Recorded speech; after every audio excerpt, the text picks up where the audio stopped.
감사합니다. 이제 오늘 우리에게 주신 하나님의 말씀, 마태복음 27장 3절에서 5절까지 말씀. 오늘 우리에게 주신 하나님의 말씀은 마태복음 27장 3절에서 5절까지 말씀. 우리 합독해보도록 하겠습니다. 시작.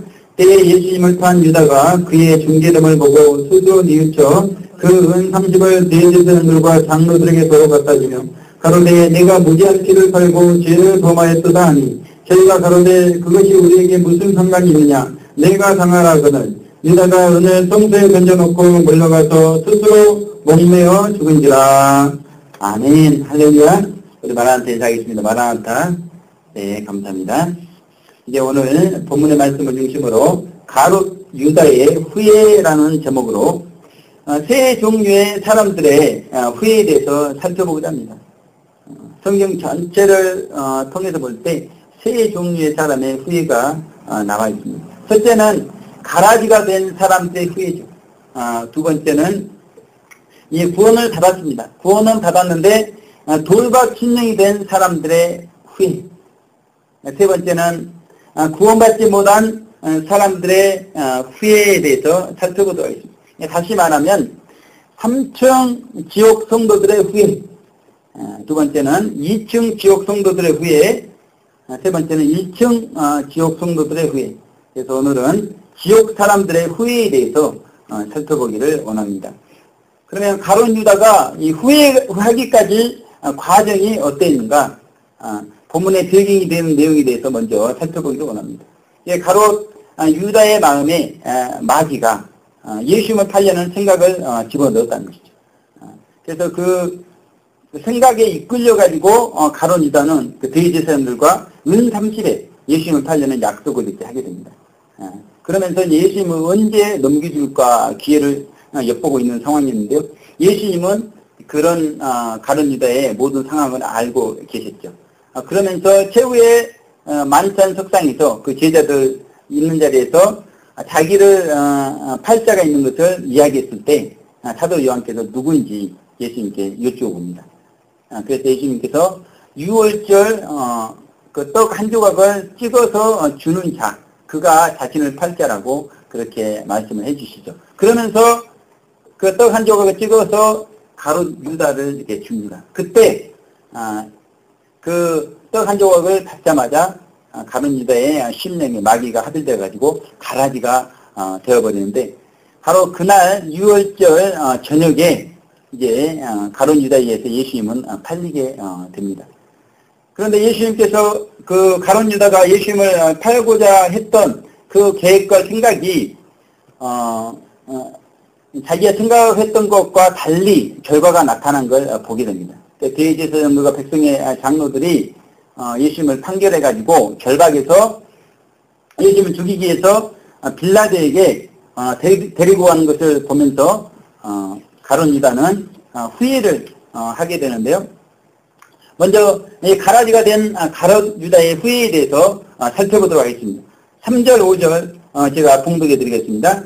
때 예수님을 판 유다가 그의 중재됨을 보고 스스로 뉘우쳐 그 은 30을 대제사장들과 장로들에게 도로 갖다 주며 가로되 내가 무지한 피를 빨고 죄를 범하였도다 하니 저희가 가로되 그것이 우리에게 무슨 상관이 있느냐. 내가 당하라거나 유다가 은을 성소에 던져놓고 물러가서 스스로 목매어 죽은지라. 이렇게 말했습니다. 3절에 보면 예수님을 판 유다가 예수님의 중재됨을 보고 스스로 뉘우쳤다, 이렇게 기록이 되어 있습니다. 그래서 스스로 뉘우쳤다, 이 말은 가룟 유다가 후회를 했다는 그런 말씀이 되겠습니다. 그러면 왜 가룟 유다가 후회를 했는가? 그 후회한 이유가 4절에 기록이 되어 있죠. 가로되 내가 무지한 피를 팔고 죄를 범하였도다. 가룟 유다가 스스로 고백한 내용을 통해서 왜 가룟 유다가 후회를 했는지 알 수가 있습니다. 죄 없으신 예수님을 팔았다는 것이죠. 그래서 자기가 죄인이 된 것을 가룟 유다가 깨달았다는 것입니다. 그렇다면 중요한 것은 가룟 유다가 스스로 뉘우치기도 하고요. 그리고 죄인인 것을 깨달았다고 해서 가룟 유다가 과연 회개한 것인가? 그게 아니라는 것이죠. 우리가 중요하게 여길 것은 후회와 회개는 분명히 다른 것을 알아야 됩니다. 그러면 어떻게 후회와 회개가 다른가? 회개는 도대체 무엇인가? 그것은 이제 우리가 범죄한 사실에 대해서 보혈의 은총을 의지할 수 있느냐 없느냐 거기에 따라서 후회와 회개가 달라지게 되어 있다는 것입니다. 그래서 지금 가룟 유다는 가라지가 되었기 때문에 보혈의 은총을 의지할 수가 없는 후회의 심령은 있지만 보혈의 은총을 의지할 수 없는 심령이기 때문에 마치 지옥의 심령과 같은 심령 상태가 가룟 유다의 심령 상태가 되어졌다는 것입니다. 그래서 그러한 심령을 가진 가룟 유다가 최후의 선택을 어떻게 했는가? 그 말씀이 5절에 기록이 되어 있는데 제가 봉독해 드리겠습니다. 유다가 은을 성소에 던져놓고 물러가서 스스로 목매어 죽인지라 그렇게 말씀했습니다. 그러니까 한마디로 그 지옥의 심령, 그 후회만 가득한 심령, 보혈을 의지하면서 회개할 수 없는 심령이 되었던 가룟 유다는 결국 예수님, 무죄한 예수님을 판 그 죄를 인하여서 자살을 했다는 것입니다. 그 자살한 결과 가룟 유다는 그 후회의 심령 그대로 지옥을 가게 되는데요. 단테의 신곡에 보면 유다가 지옥의 최하층, 그러니까 3층 지옥이죠. 지옥의 3층천 거기에서 사탄에게 영원히 물어뜯기는 그런 고통을 당하고 있는 것을 기록을 하고 있습니다. 이 가룟 유다가 이 땅에 살면서 사람들을 물어뜯는 그런 일들을 많이 했기 때문에 영원한 지옥에서 3층 지옥에서 사탄에게 물어뜯는 그런 고통을 당하고 있는 것을 단테 신고에서는 기록을 하고 있습니다. 그렇다면 유다가 후회의 생을 마친 이유가 무엇인가 우리가 살펴봐야 됩니다. 결국 그 지옥같은 심령, 그 후회의 심령, 보혈을 의지할 수 없는 그 심령 가지고 자살을 선택했던 그 가룟 유다, 그 비극의 인생을 마친 그 이유가 무엇입니까? 그것은 인간의 타락한 본성인 정욕 때문이었다는 것입니다. 특별히 가룟 유다는 명예욕, 무력, 성욕이 이렇게 강했던 것으로 우리가 생각해 볼 수 있습니다. 마리아 발도르타가 쓴 책 하나님이시오 사람이신 그리스도의 시, 그 책에 보게 되면 그 예수님의 제자가 되기 위해서 두 사람이 찾아오는데 가룟 유다와 도마가 찾아옵니다. 그런데 예수님께서 이 둘을 똑같이 대우하지 않으시고 차별을 두십니다. 사도 요한 옆에서 보면서 왜 이렇게 둘을 차별을 두십니까? 그게 예수님께 여쭈니까 예수님께서 하시는 말씀이 가룟 유다에 대해서 인간적인 영광에 대한 열광적인 욕망을 가지고 있는 사람으로 그렇게 가룟 유다를 말씀하고 있습니다.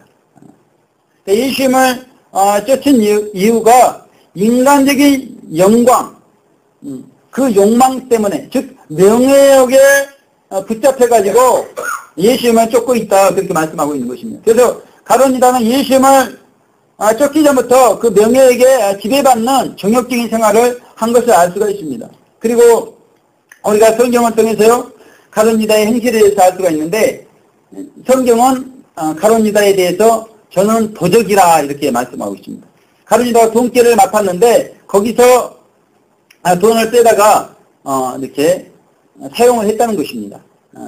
그래서 그런 성경의 증거들을 통해서 가룟 유다가 무력에 지배받는 행실을 나타내고 있는 것을 우리가 알 수가 있습니다. 그리고 마지막으로 발도르타 책에 보게 되면 이제 세례 요한의 세 제자가 예수님께 찾아와가지고 세례 요한을 구출하려고 하는 그런 계획을 말씀하면서 도와달라고 그렇게 부탁을 하자 예수님께서 이제 가룟 유다와 요한을 이렇게 그 보석당에게 보냅니다. 세례 요한을 구출하기 위해서는 20달란트가 있어야 되는데 현재 12달란트가 있어요. 8달란트만 더 있으면은 세례 요한을 구출해낼 수가 있는데 그래서 그 아글라의 보석, 이 보석을 팔아가지고 이제 8달란트 채워서 세례 요한을 구출하기 위해서. 그런데 그 가룟 유다가 이런 쪽 일에 대해서 잘 알기 때문에 예수님께서 이렇게 물어봤습니다. 그랬더니 가룟 유다가 하는 말이 그 디오메데스라는 그 보석상이 있는데 아주 얕아가지고 이거 많이 쳐주지 않을 것이다. 그런데 이제 자기가 이제 가가지고 아무튼 이 한마디로 디오메데스가 그 나는 사람이라면 자기는 뛰는 사람이라면 자기는 나는 정도의 사람이기 때문에 자기가 이렇게 잘 해결하겠다 이렇게 하면서 요한과 같이 이렇게 갑니다. 근데 원래는 그 보석을 팔러 가는 거잖아요. 그런데 그 저녁에 돈 많은 사람인 척 이렇게 행세하면서 보석을 이렇게 사러 온 것처럼 그렇게 숙여가지고 이제 보석의 값을 먼저 물어봅니다. 그랬을 때 지금 아글라의 보석보다 더 좋지 않은 그 정도의 보석을 12달란트 한 사실을 알게 됩니다. 그러면서 이제 그 가론유다가 그 보석을 12달란트에 사라고 그렇게 디오메데스에게 이야기를 했을 때 이제 결국 11달란트에 그것을 팔기로 하는데 최종적으로 디오메데스와 가론유다가 협약을 하는데 어떤 협약을 하냐면 그 여자를 이렇게 제공하는 조건으로 11달란트가 아닌 10.5달란트의 최종 낙찰을 이렇게 하게 됩니다. 그러니까 사도 요한이 그것을 이렇게 지켜보면서 이 사도 요한은 여자에 대해서도 이렇게 잘 모르고 근데 여자를 제공하고 막 그런다니까 이제 심령이 울 뻔하는 그런 심령으로 이렇게 바뀌었을 때 가론유다가 요한에게 하는 말이 자신은 여자 말에 대한 성향이 있는 것을 요한에게 말을 합니다. 그러니까 벌써 가론유다는 예수님의 제자가 이렇게 되기 전부터 성욕에 굉장히 지배를 당하는 그런 삶을 살았던 것을 알 수가 있습니다. 이제 금이 팔리고 나서 그 디오메데스에게 가론유다가 자기가 예수님의 제자인 것을 이야기합니다. 그랬을 때 그 디오메데스가 어떻게 이야기를 하냐면 당신이 그 성인의 제자라는 걸 믿을 수가 없다. 만약에 당신이 그 성인의 제자라면 그 성인도 자기에게 여자를 제공해달라고 찾아올 것이다. 이렇게 이야기를 합니다. 그만큼 이 가론유다가 여자를 이렇게 밝힌 것을 알 수가 있습니다. 그래서 그 동태에서 훔친 돈으로 무엇을 했겠습니까? 이어간에서 그 음란을 즐긴 것을 알 수가 있죠. 그것이 발도르다 책에도 나와 있습니다. 그와 같이 가론유다는 명예욕과 무력과 성욕의 지배를 받으면서 그 후회의 인생이 되었고 가라지가 되어가지고 비극의 생을 마감했다는 것입니다. 이처럼 가론유다가 한순간에 가라지가 되어가지고 후회하고 있는 것이 아닌 것을 우리가 알 수가 있습니다. 과정이 있다는 것이 과정. 그래서 오늘 본문의 배경을 제가 이렇게 쭉 이렇게 설명드린 것도 한순간에 가라지가 된 것이 아니라는 마귀가 가론유다에게 생각을 집어넣었을 때 이런 명예욕과 무력과 성욕에 지배받는 생활을 쭉 해왔기 때문에 결국 마귀의 생각이 들어갔고 그 생각에 이끌려가지고 예수님을 파는 결국은 가라지가 되어버리는 그러한 비극적인 생을 맞이했다는 것입니다. 그래서 히브리서 6장 1절에서 6절에 보게 되면 타락의 원리, 배도자가 되는 과정에 대해서 가라지가 되는 과정에 대해서 기록을 하고 있는데요. 특별히 히브리서 6장 4절에서 6절에 보면 제가 한번 봉독해 드리겠습니다. 한번 비침을 얻고 하늘의 은사를 맛보고 성령에 참여한 바 되고 하나님의 선한 말씀과 내세의 능력을 맛보고 타락한 자들은 다시 새롭게 하여 회개케 할 수 없나니 이는 자기가 하나님의 아들을 다시 십자가에 못 박아 현재의 욕을 보임이라 이렇게만. 그래서 타락한 자는 다시 회개할 수 없는데 하나님의 아들을 다시 십자가에 못 박아 현재의 욕을 보였기 때문이라고 그렇게 말씀하고 있습니다. 그래서 가라지가 되는 것은 아무나 되는 것이 아니고 먼저는 한 번 비침을 얻는 2차 연단을 통과하고 가나안 땅을 정탐하는 그런 사건이 있고 그 이후에 하늘의 은사를 맛보면서 성장하다가 타락을 하게 되는 것을 말씀하고 있는데 이렇게 해서 한번 타락을 하게 되면 다시는 회개에서 구원받을 가망성이 없는 절망적인 사람이 배도자 가라지가 되는 것을 오늘 성경은 말씀하고 있습니다.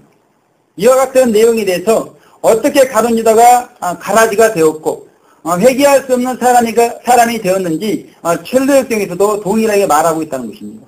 그래서 기독교가 그 효시의 방, 7개 방 중에 6번째 방, 그 방에서 배기와 대화를 하게 되는데 그 대화 내용을 통해서 알 수가 있는 것입니다. 기독도가 물어봅니다. 무엇을 하려다가 이런 형편이 되었습니까? 그렇게 배교에게 물어보니까 배교가 철렁에 갇힌 채 정력과 쾌락과 이 세상 이익을 위하여 이것을 얻기만 하면 많은 즐거움을 누릴 줄로 생각하였으나 지금은 그것 전부가 나를 물고 독충과 같이 나를 쏩니다. 이렇게 기독도에게 대답을 해주었습니다.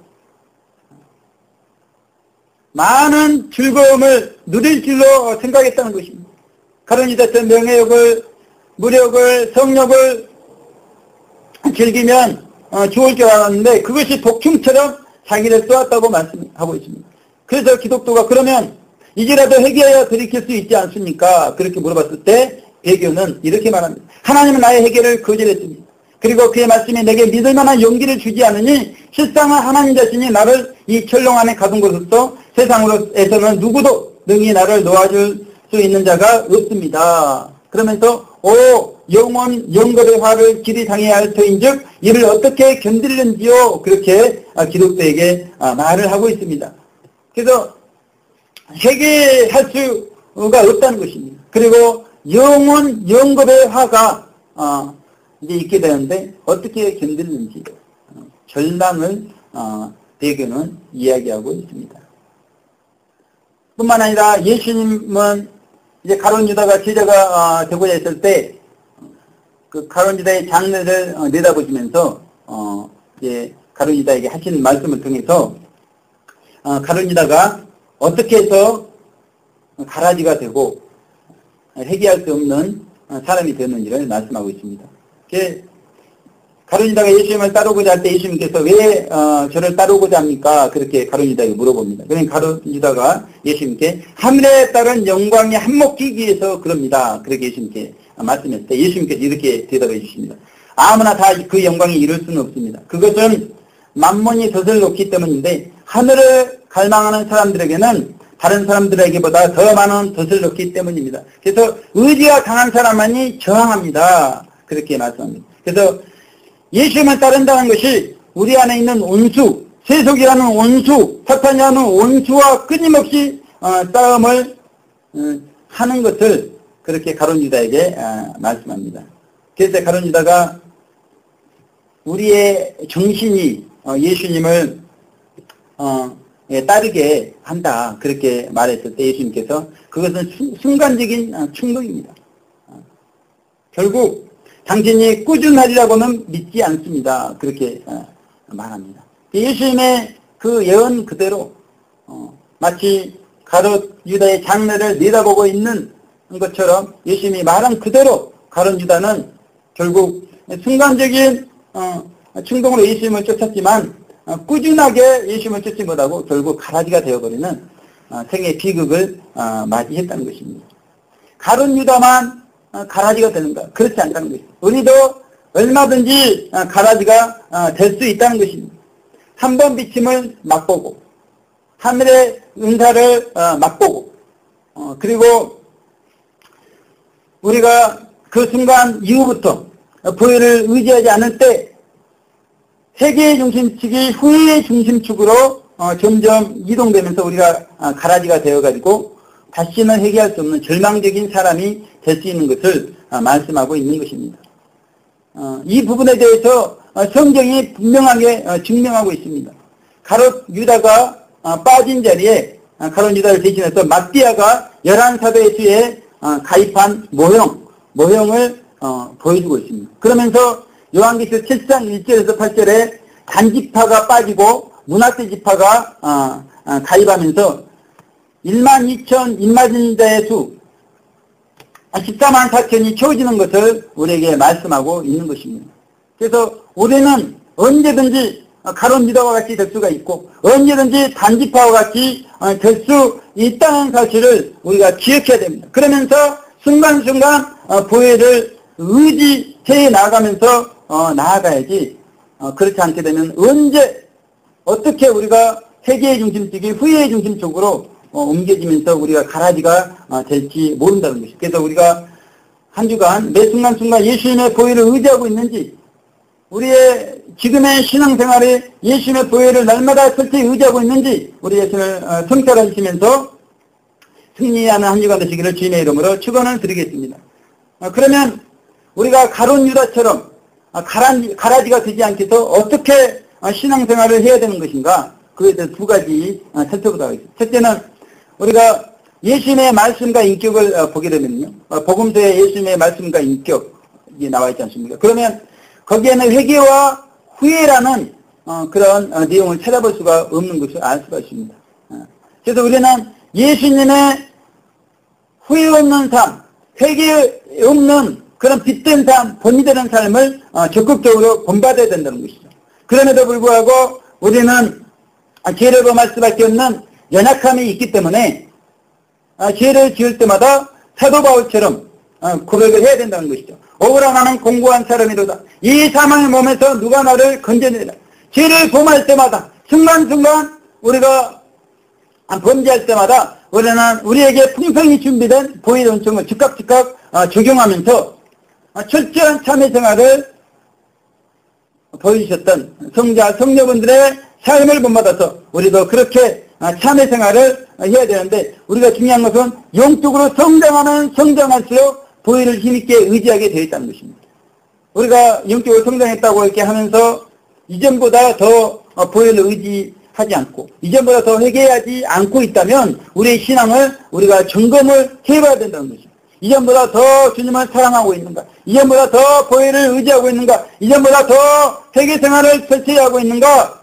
그렇게 우리가 한 주간 성찰하시는 은혜가 있으시기를 주님의 이름으로 축원을 드리겠습니다. 그래서 이 권영배 선생님께서는 이제 항상 십자가에 못 박히셨어도 평안한 모습으로 많은 사람들을 섬기셨던 예수님을 본받으려고 했다는 것입니다. 예수님께서 그 십자가에 달려 그 고통 가운데 있을 때 그 많은 사람들이 조롱하고 핍박하고 있는 가운데도 아버지여 저들을 용서하여 주옵소서. 그 고통 가운데서도 평안한 모습으로 그들을 위해서 중보하신 그 예수님을 본받는 삶을 철저하게 살았다는 것입니다. 그래서 말을 할 때 힘이 고이기 때문에 얼마나 불편합니까? 그리고 몸이 뒤틀리기 때문에 매우 고통스러워도 항상 평안한 마음으로 이 일을 처리하려고 노력을 했다는 것입니다. 소변을 볼 때도 얼마나 힘든지, 어쨌든 15분이 걸려도 소변이 나오지 않고요. 어쨌든 소변을 보는데 전화가 수없이 오는 겁니다. 8번이나 전화가 울리는데 결국 받을 수밖에 없는, 소변을 봐야 되는데 또 사랑 이웃상을 실천하기 위해서 전화를 받으시는, 한 번은 소변을 보는데 나오지 않기 때문에 너무나 고통스러워가지고 울기까지 이렇게 하시면서, 1967년 이제 이후부터는 1년에 한두 차례씩 12일 정도 큰 고통이 있었다고 그럽니다. 그러면 저녁마다 울부짖으면서 하나님께, 하나님 저를 불쌍히 여겨달라고 그렇게 기도했는데, 이제 그 소리가 새어 나와가지고 다른 사람이 듣는 것 같으면 얼른 이렇게 울지 않으시고, 그러니까 사람들이 선생님이 고통 가운데 있어도 고통 가운데 있는지 잘 모르게 그렇게 평안한 중에 신앙생활을 했다는 것이죠. 그러나 고통이 매 순간순간 있었다는 것입니다. 그래서 선생님은 그 고통에 대해서 이렇게 표현하고 있습니다. 순간순간 너무 극심한 어려움 가운데 있기 때문에 십자가에 못 박히셔서 섬기시는 예수님과 비교하기에는 너무나 죄송하고, 그러나 채찍에 맞으면서 나무 십자가를 지고 가시는 예수님과 비교할 수 있다고 가끔 말씀을 하셨습니다. 그런 중에도 다른 사람들의 희로애락에 동참하면서 살았다고 그렇게 고백을 하고 있습니다. 그래서 우리가 한 주간 우리 자신에게 보혈을 의지할 고난이 있는지 스스로 물어보도록 그렇게 말씀하고 있습니다. 그리고 그 보혈 때문에 우리가 평안한지 우리 자신에게 물어보도록, 우리가 보혈을 의지할 때 우리가 용서받고 우리가 사함받고 우리의 마음이 가벼워지고 우리의 마음이 평안해지지 않습니까?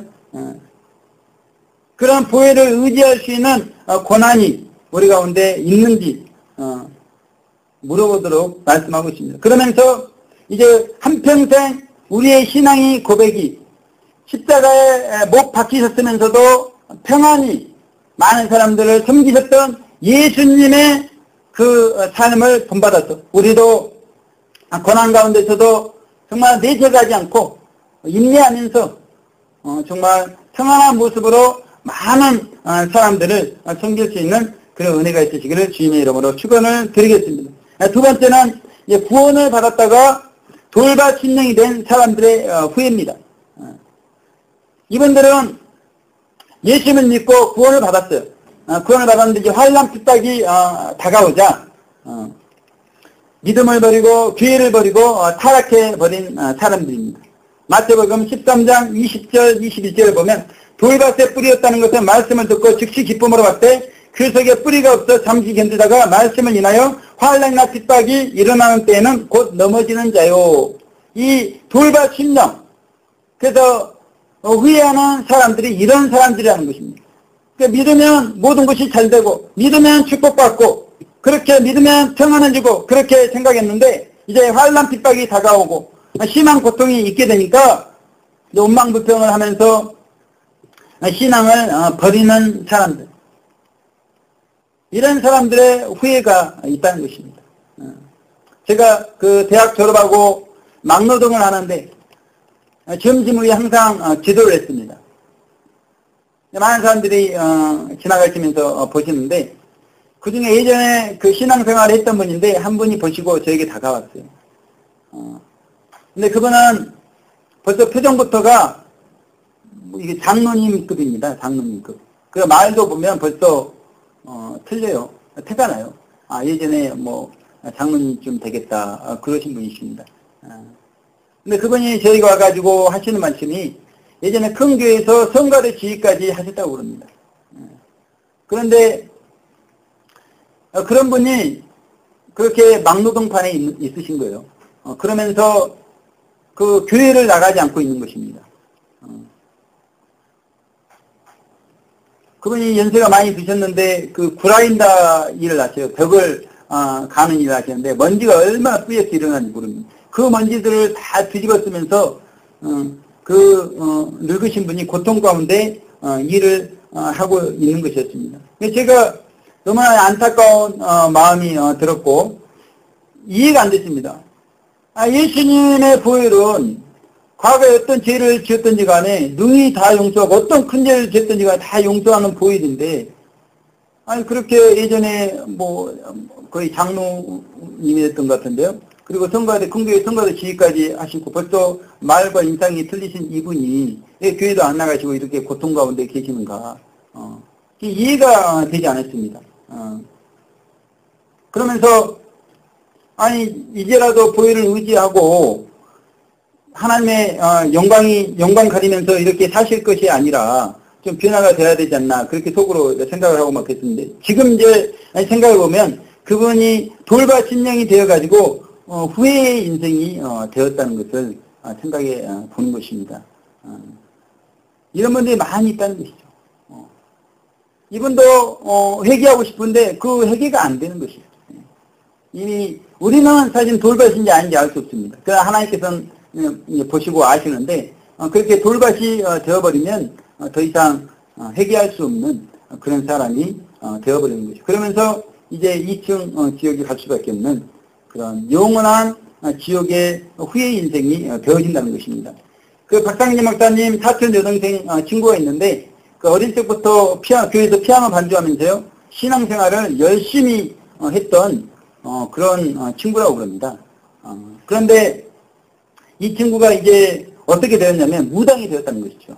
무당이 되어가지고 작두 무당이 된 것 같아요. 그 작두도 이렇게 올라가서 타고 그러면서 이제 고기를 먹는데 생고기를 먹는데 그 먹는 걸 보면 이 사람이 아니라고 짐승 같다고 거기 사촌 여동생이 표현을 했다고 그럽니다. 그렇게 어려서 신앙생활 모범적으로 자라던 그 아이가 세월이 지나가지고 그렇게 무당이 될 줄은 누가 감히 생각을 했겠어요. 꿈에도 생각하지 못했는데 우리 인생이 어떻게 되어질 줄을 모르는 것을 말씀하고 있는 것이죠. 우리가 순간순간 보혈을 의지하지 않고 환난과 핍박이 다가왔을 때 우리가 그런 환난과 핍박 때문에 이제 신앙을 저버려가지고 돌밭이 되어버리면 이와 같이 영원한 후회하는 인생이 되어진다는 것입니다. 어제 정오기도회 때 제가 우리 믿음의 가정들을 위해서 기도했는데요. 그리고 이제 산에 가가지고 묵상을 했습니다. 날씨가 더웠기 때문에 이 더운 날 그 캄보디아에서 수고하실 이해담 선교사님을 생각하면서요. 얼마나 더운데 고생하실까 그렇게 생각을 하다가 교회에 왔어요. 그런데 이제 전화가 한 통 왔었는데 제가 못 받은 겁니다. 진동으로 했기 때문에요. 그래서 이해담 선교사님께 연락을 드렸어요.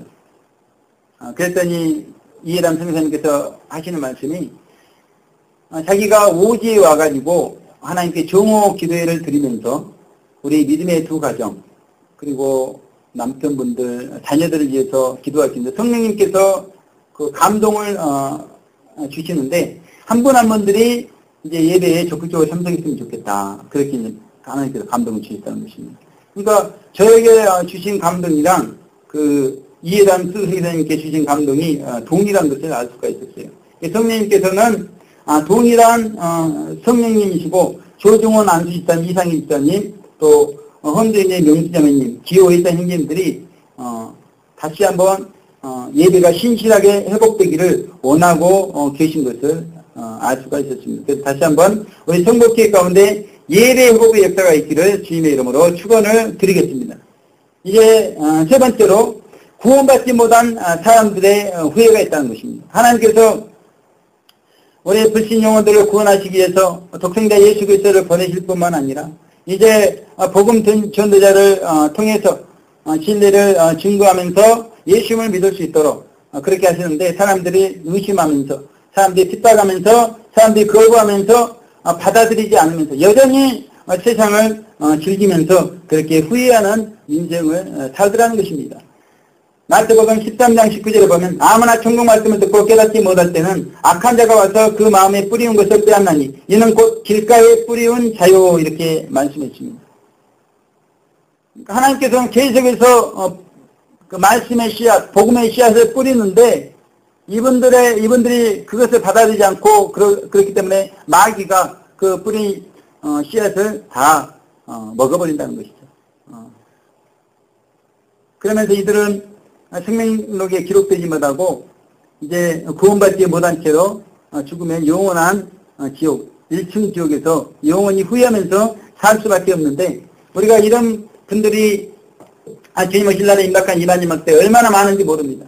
이제는 사람들의 마음이 마치 길가 심령이 되어버린 것처럼 더럽히지 않습니다. 눈이 세상에 본드가 붙은 것처럼 떼지질 않아요.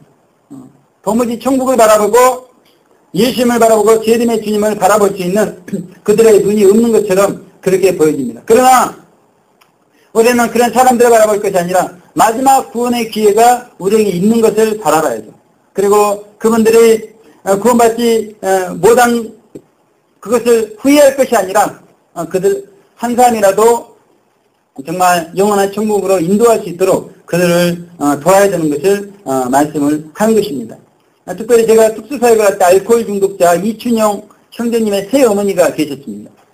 그분이 무당이셔요. 그래서 제가 아는 목사님도 데리고 가가지고 머리에 안수도 하고 제가 집을 여러 번 찾아가가지고 중보기도도 해드리고 막 그랬습니다. 근데 대화를 하다가 제가 알게 된 것이 큰아들이 목사님이라는 걸 알게 되었습니다. 그러면 어머니, 큰아드님이 목사님인데 어머님이 이렇게 무당을 하면서 귀신을 쫓고 그러면 큰아들 목회가 얼마나 방해가 되겠습니까? 큰아들 생각해서라도 이제는 큰아들에게로 돌아가가지고 어머니도 구원받고 큰아들 목회도 잘 되고 그렇게 하시도록 그 부탁을 많이 드렸습니다. 그랬을 때 어머니께서 대답하시는 말씀은 나중에는 돌아갈지 모르겠지만 지금은 아니라는 거예요. 지금은 갈 길이 트지다는 것입니다. 그러면서 여전히 그렇게 후회하는 인생을 사는 것을 볼 수가 있었습니다. 저번에 말씀드린 그 박상리 목사님 사촌 여동생 목사님께서 좁은 길을 가시다 보니까 결혼식에 참석을 못했습니다. 그런데 그 사촌 여동생이 결혼을 해가지고 사는데 남편하고 사이가 안 좋았어요. 그리고 병이 이렇게 들어가지고 시름시름 앓다가 이제 누군가를 통해서 목사님이 되신 것을 알게 되었습니다. 그래서 정말 지푸라기라도 붙잡고 싶은 심정 때문에 그렇게 그 목사님을 찾았다고 그래요. 그런데 수도하신다고 꽁꽁 갇혀 있으셨기 때문에 만날 수가 없었다고 합니다. 그러면서 이분이 가정도 그렇고 또 병도 있고 막 그래서 마침내는 내림굿을 받았다는 것이죠. 그러면서 이번에 통화가 되었는데 그런 내용들을 이야기하는데 얼마나 이 박찬희 목사님이 회개를 이렇게 하시면서 간증을 하셨는지 제가 그 간증을 듣고 너무나 이렇게 충격을 받았습니다. 박찬희 목사님의 사촌 여동생이 나의 사촌 여동생이 되어줄 수가 있는 것이고 나의 누나, 나의 형이 또 그렇게 되어줄 수 있는 것인데 그렇게 되어지면 얼마나 그 마음이 갈기하게 찢어지고 고통스러울 것인가. 정말 지푸라기라도 붙잡고 싶은 그때에 연락이 되었다면 그 영혼이 이렇게 무당이 되어가지고 후회하는 인생이 아니라 회개하는 인생이 되어서 영원한 기쁨과 평안을 누릴 수가 있었을 텐데 그렇게 되지 않았다는 것이죠. 저도 그 고등학교 시절에 남자친구보다 더 친한 여자친구가 있었습니다. 같이 새벽에 공부하고 새벽 교회까지 예배까지 참석하고 막 그랬었는데 이제 각자 다른 대학에 갔기 때문에 그 편지로 서로 이렇게 연락을 주고받았습니다. 그 이후에 제가 군대에 왔고 군대에서 군생활하면서 비보를 들었어요. 그 여자친구 남자친구가 군대에 가게 되었는데 그 남자친구를 면회 가다가 교통사고가 나가지고 사망했다는 그런 소식을 제가 저도 중이염이 있었기 때문에 병원 군대 의무실에 있으면서 그 소식을 이렇게 듣게 되는데요. 얼마나 제가 그 소식을 듣고 고통스러웠는지 정말 다윗이 침상을 적시며 눈물을 흘렸던 것처럼 제가 그 의무실 그 침대에 눈물을 쏟으면서 그렇게 정말 회개하며 하나님께 울었습니다. 정말 이 영혼이 구원받았는지 구원받지 않았는지 알지 못하는 상황인데 그렇게 하나님께서 옆에 붙여주시고 복음을 전할 수 있는 기회를 주셨는데 그렇게 복음을 전하지 못하고 그냥 번외 땅을 사실 때문에 그래서 그런 사건을 기울여 제 안에 불행의 열정이 많이 생겼습니다. 그래서 하나님께서 붙여주신 영혼들 위해서 어찌하든지 복음을 전해서 그들이 후회하는 인생이 되지 않도록 그렇게 해야 되겠다. 그런 마음을 제 안에 많이 갖게 되었습니다. 그러면 예수님께서 가룟 유다를 위해서 가룟 유다가 가라지가 될 때까지 아무것도 하지 않으셨는가? 그렇게 안 했다는 것입니다. 예수님은 어떻게 하셨는가? 요한복음 13장 1절 제가 봉독해 드리겠습니다. 6월절 전에 예수님께서 자기가 세상을 떠나 아버지께로 돌아가실 때가 이런 줄 아시고 세상에 있는 자기 사람들을 사랑할 때 끝까지 사랑하시니라 이렇게 말씀했습니다. 예수님은 가룟 유다가 끝까지 돌이키기를 그렇게 원하는 마음에서 끝까지 사랑해 주셨다. 그래 끝까지 섬겨주시고 끝까지 기도해 주시고 그렇게 했다는 것입니다. 그럼에도 불구하고 가룟 유다는 돌이키지 않고 후의 인생이 되었는데요. 선생님도 평생에 누워 계시면서 이제 걸을 수가 없기 때문에 사람들이 올 때마다 그분들이 진리를 들을 수 있도록 그래서 만약에 그분들이 진리를 듣지 못하고 그냥 헤어지는 날에는 그 밤에 하나님께 정말 회개의 눈물로 기도를 했다는 것이죠.